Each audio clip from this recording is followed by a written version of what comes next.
हारिस की बात रही, हारिस जो है शाहीन टीम का ऑलरेडी बीन कैप्टनिंग, तो ये है कि ग्रूम करने की ज़रूरत है और इनको ज़्यादा से ज़्यादा अपॉर्चुनिटी मिलेगी उतना अच्छा है।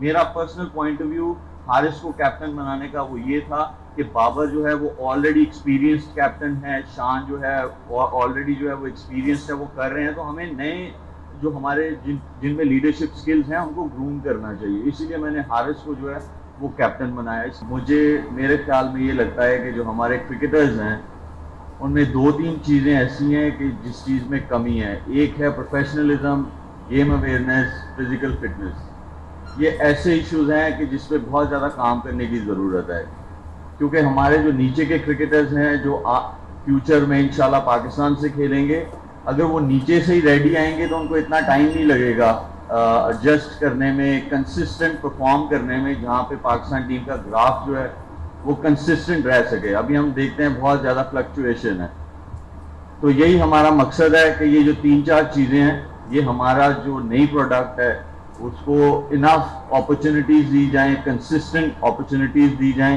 क्योंकि अब टैलेंट पे सर्वाइवल नहीं है, टैलेंट पे जो है वो बिल्कुल सर्वाइवल नहीं है। वो टैलेंट को कैसे ग्रूम करना है, कैसे उनको प्रोफेशनल बनाना है, इसीलिए ये सारे टूर्नामेंट्स होने जा रहे हैं। हाँ, एक चीज़ मैं ज़रूर यहाँ पे ऐड करना चाहता हूँ कि जैसे अगर कोई टीम यहाँ पे टूर कर रही है, इंटरनेशनल टीम, और यहाँ पे टेस्ट मैचेस होने हैं, तो हमें मेक श्योर करना चाहिए कि उस टाइम पे हमारे यहाँ 4 डे क्रिकेट चल रही हो। अगर कोई 1 डे क्रिकेट खेलने आया है इंटरनेशनली यहाँ पे, तो हमारा 1 डे टूर्नामेंट चल रहा हो।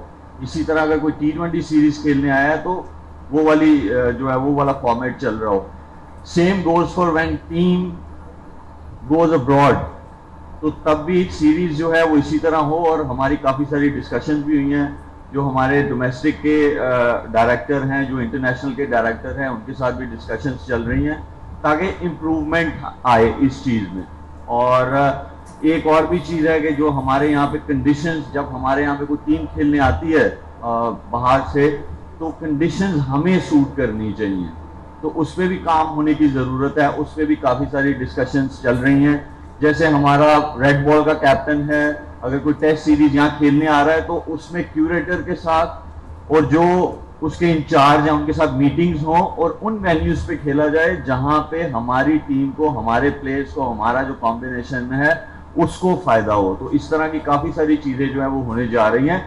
थोड़ा टाइम जरूर लगेगा इन चीज़ों में, but at least we have taken our first step, और मुझे पूरी उम्मीद है कि इंशाल्लाह अच्छे रिजल्ट्स आएंगे। अच्छा शुएब भाई, आपने यहाँ पर फैसलाबाद में बहुत सारी क्रिकेट खेली है और हारिस के लिए ये न्यू एक्सपीरियंस होगा कि फैसलाबाद में क्रिकेट खेले, वैसे भी फैसलाबाद में बहुत कम क्रिकेट हुई है, तो अपना एक्सपीरियंस आप किस तरह से इनके लिए फ़ायदेमंद साबित हो सकता है हारिस के लिए। और सेकंडली ये बताइएगा कि पाकिस्तान में जो 4 डे क्रिकेट है और 1 डे क्रिकेट पहले बहुत कम हो रही है, तो जो हमारे हालात मौजूदा टीम पे चल रहे हैं, तो इस कप से कितनी हम बेहतरी की उम्मीद लगा सकते हैं कि अच्छे क्रिकेटर्स जो हैं यंगस्टर्स में से निकल के आएंगे और वो पाकिस्तान टीम को रिप्रेजेंट करेंगे।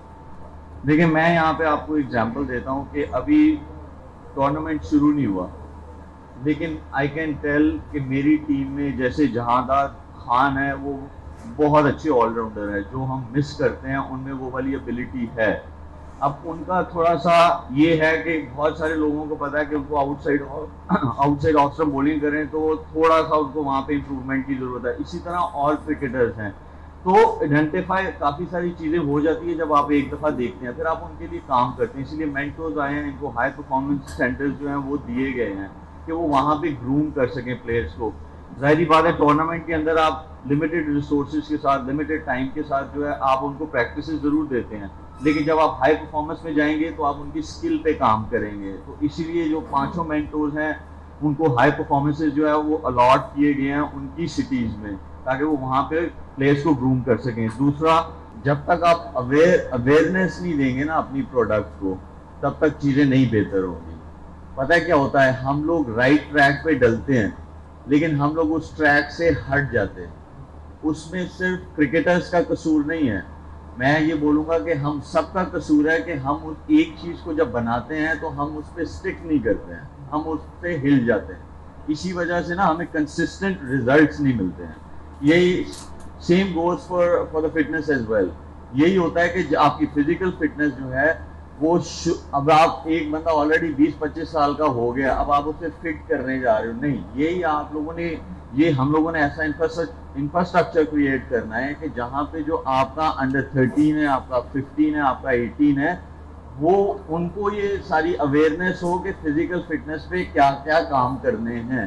तो इसीलिए जो है ये हाई परफॉर्मेंस जो है, बहुत अच्छे अच्छे फिजियोस, ट्रेनर्स, इवन न्यूट्रिशनिस्ट हैं, क्योंकि खाना जो है वो सबसे ज़्यादा इंपॉर्टेंट है। हम लोग क्या करते हैं, हम लोग ट्रेनिंग कर लेते हैं लेकिन हमें रिकवरी नहीं करनी आती है। तो रिकवरी उतनी ही इम्पोर्टेंट है जितनी इम्पोर्टेंट ट्रेनिंग करना है। इसीलिए आप कंसिस्टेंट रिजल्ट लेके आ सकते हैं ना। अगर एक बंदे ने 100 रन बनाए हैं या 5 आउट किए हैं, अब परसों फिर से मैच है, उसको रिकवरी नहीं अगर आती तो वो कैसे बेस्ट अपना दे सकता है। तो इसीलिए ये वाली जो चीज़ें हैं ये नीचे से शुरू होंगी, ताकि ऊपर जब प्लेयर्स आए तो उनमें सबसे पहले उनको ये पता हो, खुद को पता हो कि कैसे रिकवर करना है, कौन सा राइट खाना खाना है, कौन सी राइट इंग्रेडिएंट्स अपने किट बैग में रखनी है। फॉर एग्जांपल अगर किसी को क्रैम्प्स आ गए हैं तो इंस्टिंक्ट क्रैम्प्स रोकने के लिए, इसीलिए हम सब लोगों ने प्रोफेशनल लोग रखे हुए हैं जो इनको सबको गाइडेंस दे सकें, इन सबको बता सकें कि क्या चीज़ लेनी है जब आपकी बॉडी में लेथार्जिकनेस हो, जब आपने कंसिस्टेंटली जो है 2 दिन आपकी फील्डिंग हो गई है टेस्ट मैच में। अब पेसर ने 20 से 25 ओवर करवाने हैं, वो एक दिन करवाएगा, दूसरे दिन कैसे करवाएगा, मुश्किल हो जाएगा। तो ये सारी अवेयरनेस जो है इसी के रिलेट होती है और इसी तरह फिजिकल फिटनेस बेहतर होती है। हमारी टेस्ट सीरीज आगे आ रही है, लेकिन अनफॉर्चुनेटली यहाँ पर अभी ओडीआई कब शुरू होने जा रहा है, तो इस हवाले से आप पीसीबी को क्या मशवरा देंगे? और दूसरा, विकी भाई, आपने कहा था कि 150 खिलाड़ियों का पूल होगा, लेकिन ये पूल अब कम होकर 75 पे आ चुका हुआ है, तो बाकी जो प्लेयर्स हैं उनको आप किस तरह यूटिलाइज करने जा रहे हैं, ये तमाम मेंटोर से, क्योंकि 150 का पूल है? देखिए, ये टूर्नामेंट ऑलरेडी जो है वो प्लान हो गया हुआ था। अब लास्ट मोमेंट पे चेंज करना जो है वो समझ में नहीं आता। मैंने आपको कहा कि थोड़ी सी हर्डल जरूर आएंगी, हमारी डिस्कशंस ऑलरेडी स्टार्ट हो चुकी है इस चीज़ पे। हाँ, वैसे लॉजिक जो है वो यही बनती है कि अगर आपने बांग्लादेश के अगेंस्ट 2 टेस्ट मैचेस खेले और आपने इंग्लैंड के अगेंस्ट 7 अक्टूबर को टेस्ट मैच खेलना है, तो बीच में 4 डे क्रिकेट होनी चाहिए। ये बिल्कुल आपकी सही बात है। इसीलिए ऐसी चीज़ें हैं कि जिनकी वजह जो हमें सही करनी है और हमें फ्यूचर में हमें अच्छे रिजल्ट्स आ सकें। तो ये already this has been identified. दूसरा, आपने कहा कि वो विकी भाई से क्वेश्चन है, मैं ही उसका आंसर दे देता हूँ। 150 प्लेयर्स उन्होंने कहा कि जो हम लोगों ने पिक किए थे उसमें 35 प्लेयर्स ईच हैं। अभी सिर्फ ओडीआई जो टूर्नामेंट है यहाँ पे बहुत ज़्यादा रिस्ट्रिक्शंस हैं अकोमोडेशन के, इस तरह की चीज़ों के, और मुश्किल हो जाता है मैनेज करना। 20 से 25 प्लेयर्स अगर एक मेंटोर या एक कैप्टन के नीचे होंगे तो ये वो है वही 150 प्लेयर्स ही। सिर्फ इस टूर्नामेंट के लिए जो है वो 16 है और बाकी 3 जो 4 हैं वो रिजर्व प्लेयर्स हैं।